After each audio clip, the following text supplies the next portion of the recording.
ప్రపంచవ్యాప్తంగా తెలుగువారి కీర్తి ప్రతిష్టలను తెలియజేసే మహోన్నత వ్యక్తి స్వర్గీయ కింజరాపు ఎర్రనాయుడని కేంద్ర పౌర విమానయాన శాఖ మంత్రి కింజరాపు రామ్మోహన్ నాయుడు అన్నారు.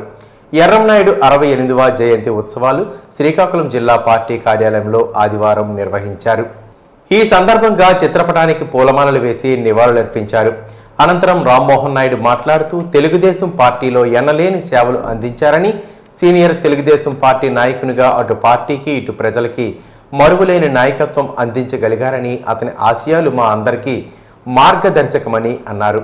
తెలుగువాడి గొంతు ఐక్యరాజ్య సమితిలో వినిపించి తెలుగువారి గొప్పతనాన్ని ప్రపంచానికి తెలిపే విధంగా మహోన్నత నాయకునిగా కీర్తింపబడ్డారని, అందువల్ల ఆయనను ఈ తెలుగు జాతి ఎన్నటికీ మరువలేనిదని తెలిపారు.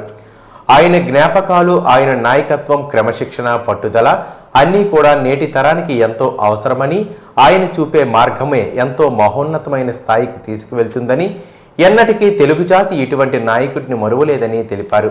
శ్రీకాకుళం నియోజకవర్గ శాసనసభ్యులు గొండు శంకర్ మాట్లాడుతూ తెలుగుదేశం పార్టీకి, తెలుగు రాష్ట్ర ప్రజలకు ఎనలేని సేవలు అందించారని, ఎన్నటికీ ఈ తెలుగు గడ్డ మరువని నాయకుడని అన్నారు. ఆయన ఆశయాలు నేటి తరానికి ఎంతో అవసరమని, ఆయన చూపే ప్రేమ, అభిమానాలు, గౌరవం రాబోయే భవిష్యత్తుకు కూడా ఎంతో ఉపకరిస్తుందని, ఆయన చూపే మార్గం అందరికీ ఆదర్శమని తెలిపారు. తెలుగుదేశం పార్టీ జిల్లా అధ్యక్షులు కలమట వెంకటరమణ మాట్లాడుతూ తెలుగువారి ఆత్మగౌరవం తీసుకువచ్చేది తెలుగుదేశం పార్టీ అయితే, తెలుగుదేశం పార్టీని మహోన్నత స్థాయికి తీసుకువెళ్లే ఘనత ఎర్రన్నకే దక్కుతుందని, అన్ని తరాలకి ఆదర్శవంతులని కొనియాడారు. ఈ కార్యక్రమంలో తెలుగుదేశం పార్టీ కార్యకర్తలు, నాయకులు, ప్రజలు పాల్గొన్నారు. ఎర్రన్నాయుడు గారి తాలూకా పందాలోనే రాజకీయం చేశాం. ఆ గౌరవంతోనే ఈరోజు కేంద్ర మంత్రిగా నేనున్నా, రాష్ట్ర మంత్రిగా అచ్చెన్నాయుడు గారున్నా. దానికి ప్రధానమైనటువంటి కారణం ఎర్రన్నాయుడు గారని మళ్ళీ తెలియజేసుకుంటున్నాను. ఆయన మీద ఉన్నటువంటి గౌరవంతో, ఆయనతో ఉన్నటువంటి ఆ యొక్క అనుబంధంతోనే ప్రజలు నేటికి కూడా ఆ గౌరవాన్ని మాకు కూడా కొనసాగించి ఈరోజు రాజకీయాల్లో ప్రజలకి సేవ చేసే అవకాశం మాకు కూడా కల్పిస్తున్నారు. ఇందాకే చూసాం, చంద్రబాబు నాయుడు గారు కూడా మరొకసారి గుర్తు చేసుకోవడం జరిగింది. నా ఆత్మీయ నేస్తం, నా కుడిభుజం ఎర్రన్నాయుడు గారని. అంటే చంద్రబాబు నాయుడు గారు కూడా ఏ రకంగా ఒక బలం ఎర్రన్నాయుడు గారు ఉండేవారు అనేది నేటికి ఆయన ఎప్పుడు ఎన్నో సందర్భాల్లో కూడా జ్ఞాపకం చేసుకుంటూ ఉంటారు.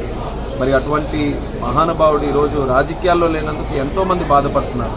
కేవలం శ్రీకాకుళం జిల్లానే కాదు, శ్రీకాకుళం జిల్లాతో నేరుగా పరిచయం ఉన్నా సరే రాష్ట్రంలో, దేశంలో ఈరోజు కేంద్ర మంత్రిగా ఉన్నాను. దేశ స్థాయిలో ఎంతోమంది పెద్ద పెద్ద నాయకులు కానీ, మరి దేశ నలుమూలల నుంచి ఎంతోమంది వ్యక్తులు కూడా నాకు కలుస్తూ ఉంటారు.